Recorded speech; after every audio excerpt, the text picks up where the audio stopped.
Peace, YouTube fam. It's your boy Zay coming back at you with another one. You dig? You know how we do it. We get right into it. So this video I want to talk about winner's remorse. Winner's remorse. And shout out to Dr. B Serious. He was talking about this the other day. He was saying like how he had winner's remorse himself, rooted from his childhood, a traumatic childhood experience that he had. So he still had winner's remorse. Say he's a person that really didn't like to accept rewards and whatnot. And he was saying like most of these people, most of, I don't like to use the word chosen people or people that's vibrating at a high level, they have kind of this winner's remorse that kind of keep them from breaking through to that next level. Because you so focused on how people gonna see you when you succeed, what family members gonna ask for stuff, how people gonna start acting towards you. And he hit it spot on. Cause for the long, and I'm gonna throw in this point too, because it's gonna tie in for my points. Joey Badass, he was talking about on the Crew Has It podcast. And a little side tangent, Joey Badass might be one of the most intelligent artists out. For real. Any interview he do, even the one he did with 19 Keys, dropped a lot of gems, especially for him to be a rapper. That's why he's more of an artist than a rapper. You feel me? Because he's an actor too, so he in different lanes. But back to my point, he was saying how when he was younger, and this is even after he was kind of pretty known after that 1999 tape. He was saying how he was self-sabotaging in a sense. Like, because he knew what came with being at that level of notoriety, that's how you say it, and I guess level of greatness. He was kind of self-sabotaging himself. So if things didn't work out, he could just be like, oh, okay, whatever, like, And personally, I self-sabotaged myself a lot in my past. I did, because a lot of people talk about wanting to be famous and wanting to be this and wanting to be in the public light and wanting all this attention, but they don't really know what come with it. I was a person that studied how the media interacted with these artists and entertainers. I didn't study the individual lives of these celebrities, but I studied and understood how these people had to interact and move on a day-to-day basis, and how much pressure was on these people to be in that light. I understood that. So which is why I would self-sabotage myself on certain things to kind of keep me at a level of, just a cruise and basic, mid-tier level, to where basically, I'm cool with everybody. Nobody really looking at me as a threat, or nobody really looking at me as that person who gonna pop off and make it big, and you feel me? And so I became comfortable in that state. You got less haters, there's less attention on you. And then the feeling I started to get was, and like I said, that's winner's remorse, because you know what comes with when you start winning. So while I was self-sabotaging myself, simultaneously I was getting this feeling, because my inner self was not happy. It was like my higher self wasn't happy. It's like, bro, you know who you supposed to, you know where you gotta be to fulfill your destiny, to fulfill your contract within this lifetime. And I always knew, like, even when I was younger, I always knew I would have these visions in my head of being this great individual, of just like, and I'm not even a person that like attention, but just naturally, like, I always would have these visions of I just will be in front of people, of having to be impactful to a bunch of different people. So I always knew that I was pushing it off, because I knew the responsibility and the accountability and so much come with it. It's a lot that come with it. Being great, it's a lot that come with being great. Being impactful, it's a lot that come with being impactful because the more you impact people, the more eyes that get on you. It started at a local level, then it continued to expand, and it continued to expand, and it continued to expand until you look up and it's like, your name ringing bells in different conversations in different regions. And I understood all these things at a young age. So, like I said, I was self-sabotage myself. But back to the point, my higher self wasn't happy with me because we both knew I had a destiny to fulfill. And I was purposely stepping away from it because I was scared to step into my greatness. Because I was scared of how people was going to look at me if I started just off the rip, just started, doing my thing, being great. Because I know how people move. I've seen people act like this towards people that started being that. I heard the gossip talk. I seen how they moved around them. I seen how they would dap them up in person. Then they would, talk mess behind their back or act like they wasn't really doing what they doing. You feel me? So I've seen all this. But I had to get to a point to where, okay, is a person's opinions or how a person feel about me more important than me fulfilling my destiny? I had to make that personal decision. Which one was more important? Fulfilling my mission for this time existence that I'm down here, for this particular point in time, which is a very important time, a very important point in time. This is another Renaissance period. Will I allow myself to be average during a Renaissance period? I really had to ask myself that. Will I continue to self-sabotage myself during the Renaissance period, during a time where everything is changing, during a time where a lot of the things that's happening has never happened before? I had to be real with myself and ask that. So once I understood that and I accepted that, I was like, and even I've had talks with my brother, he would tell me like, bro, naturally, you're just going to have people that, that migrate to you, that gets attracted to you naturally. And it's the truth. Like, even since I've been young, I've always been that kid that the teachers would appoint as the leader. And I would be the one, like, not wanting to be that because it's, like I said, it's responsibility and accountability that come with it. And there'd be certain instances, like, we'll do something. All the boys in the class would do something. And I would be the one to get in trouble the most. And I'm just sitting here. You feel me? I would be those type of things like, damn, like, yeah, you see the rest of these folks. But I'm the one that, I did something wrong. It's like the school about to set on fire, bro. It'd be crazy. But that's when I realized, damn, I can't do what everybody else doing. So that's when I started moving different young because I had the peep, even through middle school. It'll be a group of us that do something. If I'm involved in it, though, everybody, the teacher disappointed, principal disappointed. I'm like, damn. You know what I'm saying? Like, God. Okay. So I peeped from there. And so I went into high school. That's why I went into high school real chill, real mellow. Because I peeped. And even through high school, I wasn't perfect through high school. But, I wasn't no bad kid in high school. I really got my badness out in, I say middle school. But I was not perfect. I say I wasn't bad in the classroom or nothing like that. I didn't act up in the classroom or nothing. I was what's the word I'm looking for?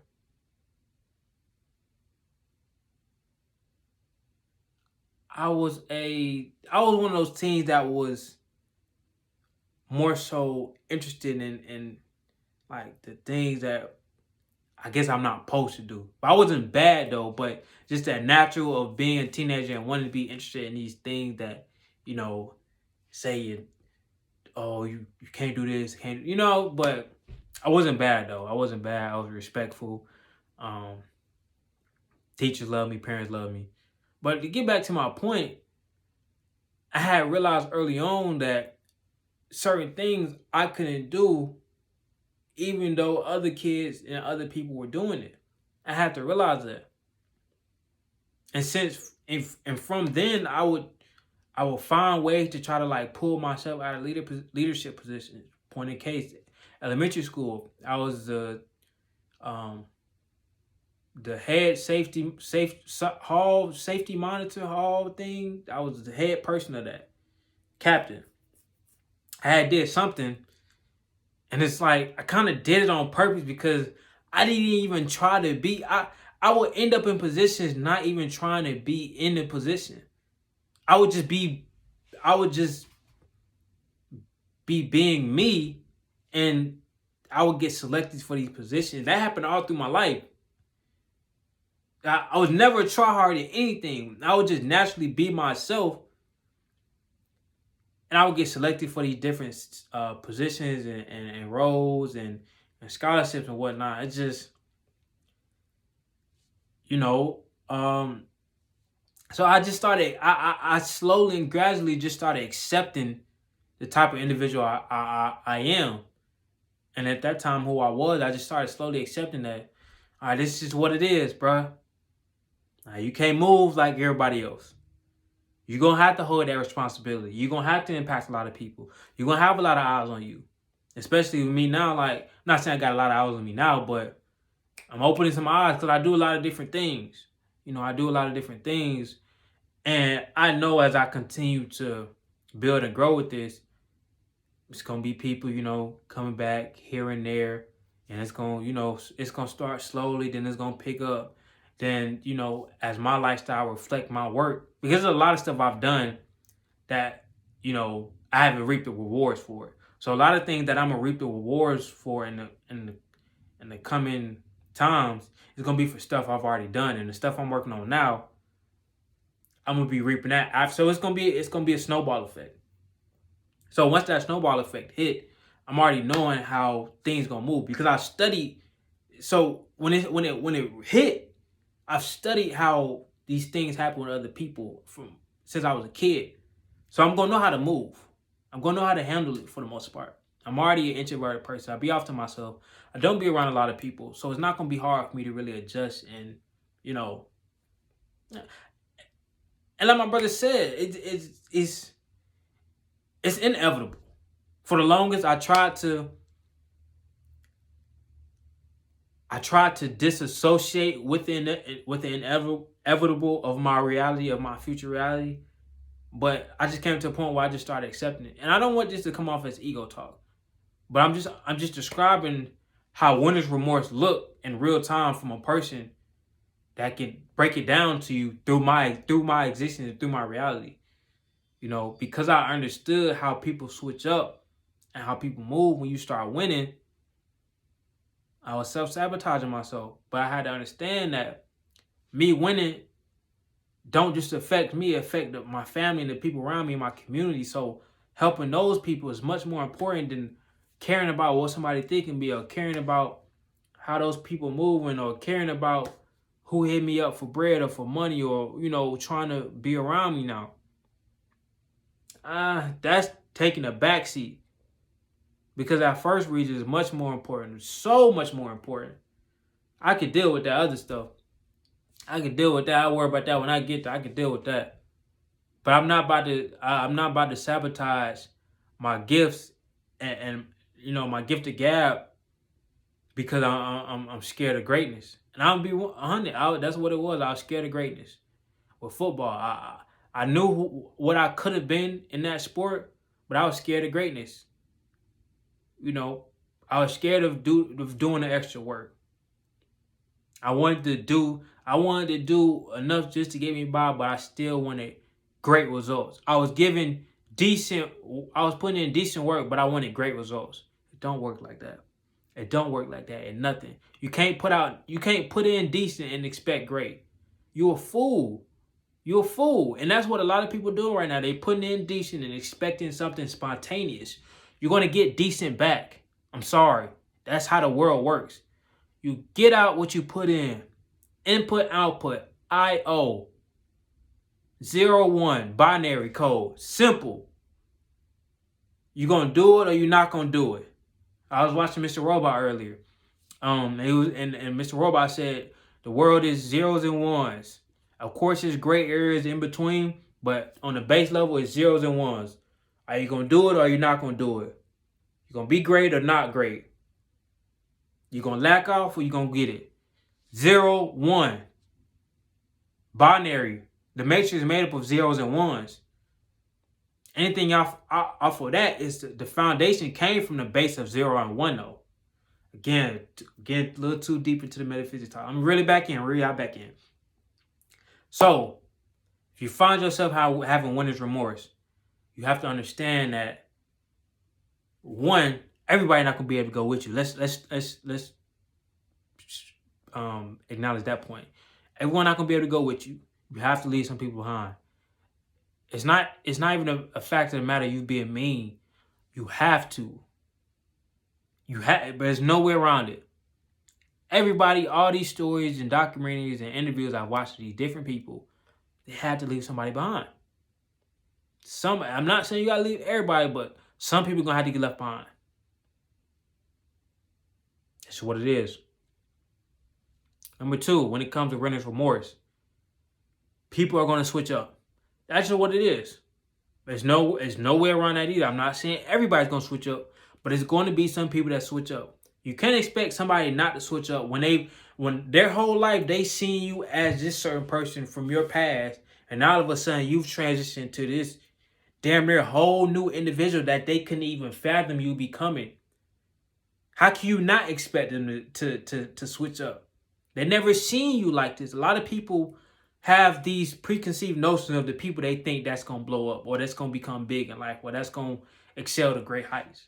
So when one of those people that they didn't expect to do it, it's like they because they didn't guess it was you or because they couldn't see it within you, they feel some type of way towards you. It's just the reality, bro. It's whatever. But I'm telling you, that little small issue compared to you fulfilling a goal or a high achievement that you've always wanted to do, that's going to be nothing to you. Probably not even going to be thinking about that person. Your name going to be coming up in conversation that around people that you're not even going to be around anymore. You got to understand that. Most of these people that's going to be dropping salt of your name, you're not even going to be around them anymore. And all they doing is, that's word of mouth marketing. Whether it's good talk or bad talk, they talking about you, is the people around them becoming more interested of this person that they're talking about. It's still word of mouth marketing. This is the best form of marketing. People talking, because that's on the ground level. And it's words spread fast. And it's authentic too, because you ain't seeing on social media people talking. So it's gonna spread. It's gonna spread. Do I got a third point of winner's remorse? Don't self-sabotage yourself. If you know if you know the path you leading to is gonna take you to that next level, don't self-sabotage yourself. Don't think about the negative stuff that happens with it. Don't think about that, bro. Hone in, lock in, have tunnel vision, and align with your destiny. Be that person you know you're supposed to be. To this day, I still kind of wish I did. I kind of wish I tapped into this mindset earlier. Even me being 24, people are probably like, "Oh, you still young." But because I knew at such a young age, it's the only reason why I'm saying like I wish I tapped into it. Because I knew, but I was, like I said, I was self-sabotaging myself. I was pushing it off. I was denying it. I was denying it. I was like, nah, I don't want it. Basically saying I don't want it because I knew it came with it. But now I'm at the point I put myself in no choice but to accept it, because it's either I do it or I never be fulfilled. I rather live with haters than regret. I rather live with haters than regret. I'm telling you, because like I said, most of the people that's gonna be hating on you, you're not gonna be around them. Most people that's talking down on your name or spreading these rumors, you're not gonna be around them. But that regret gonna live with you 24/7. Every day you wake up, you gonna live with that regret. So then you gonna go down lanes of trying to suppress that feeling of regret through drugs, through constant sex, through, escapism, different forms of escapism. And I refuse. I want to be totally tapped in, locked in, and merged in this reality so I can become and develop an individual I need to become, bro. Winner's remorse is a real thing. A lot of potentially great people have winner's remorse. You've been self-sabotaging yourself. You've been purposefully putting yourself back, purposefully delaying putting things out, purposefully um, not showcasing your skill sets because you're scared of how people gonna think about you that's around you. Respectfully, F these people, bro. If somebody got an issue with the thing you trying to put out and the person you trying to become, and it's your higher self, forget them. Forget them. They don't want the best for you anyways. A lot of these people want you to stay at that level because they don't see themselves leaving that level anytime soon, because they know it requires habits change. You got to change your habits. You got to change your lifestyle. You got to change your mindset. You got to change. You got to develop your discipline. You got to develop the things you do on a day-to-day basis, which go into habits. You got to become accountable. You got to become responsible. And a lot of people not ready to do those things. A lot of people love living the mediocre lifestyle because it doesn't come with that much responsibility. It doesn't come with that much self-awareness. It doesn't come with that much accountability. You know, you pretty much know how your day gonna go from a day-to-day basis. It's very predictable. Some people like to live a very predictable lifestyle. That's why a lot of people I talk to, they say they can't be in entrepreneurship because they'll say a reason, but it all based down back to it's not predictable. Your days aren't predictable. You don't know how you always gonna earn money. And the same with when you elevate to greatness, it's a very unpredictable lifestyle because you're putting yourself out there. You're working on the things you want to get better at. You develop your craft. You're constantly elevating your mindset. You're constantly doing a lot of these different things that don't always necessarily return in monetary gain right away. It don't necessarily return in, you know, visual elevation. You still probably elevating, but you just probably can't see it with the naked eye. But if you put your growth behind like some type of growth scale and you measured it, and all the little things you were doing that you think wasn't really adding in, it is. But you got to understand, intricate growth builds up, it compounds, it continues to compound. So just because you do one thing over here, one thing over here, one thing over here, one thing over here, at that time it might not feel like a lot. But once you look back and like, oh, I did that. Damn, I did do that. I did that too. Cause I've done that with my own life. A lot of things I've done so much that I kind of be forgetting. Sometimes when people ask me what I do, a lot of times I leave out one or two things, not on purpose, but on accident, because there's so many things like, oh damn, I do that. Damn, this person know me from that. I forgot I did that. You know what I'm saying? So just understand it and step into your greatness, man. Step into your greatness. Don't be scared to be great. I was scared to be great, and it set me back some years. You know, I say this humbly, but I could have been, yeah. So even though I still caught it at a young age, I caught it at 20, 21. I think it was 21 where I caught it, where I was like, I was kind of more, I was 21. I was self-sabotaging myself. That's when I really realized, like, nah. So these past 3 years, that's why I've developed so much, because I hate that switch where it's like, nah, I can't keep doing this. Can't keep doing this. Because, yeah, I'm cool. And that's another thing. When you know, when you're on that average basic playing level, you got a bunch of friends. You got a bunch of friends. But as soon as you start doing, like, you know, things that's different and you know, things that's getting buzz and people get to talking about it, bro, people just start wading off, bro. It ain't even like they hit you up and they be like, oh, I ain't gonna kick with you no more. It don't even be like no fallout. People just stop hitting you up. People just stop coming around.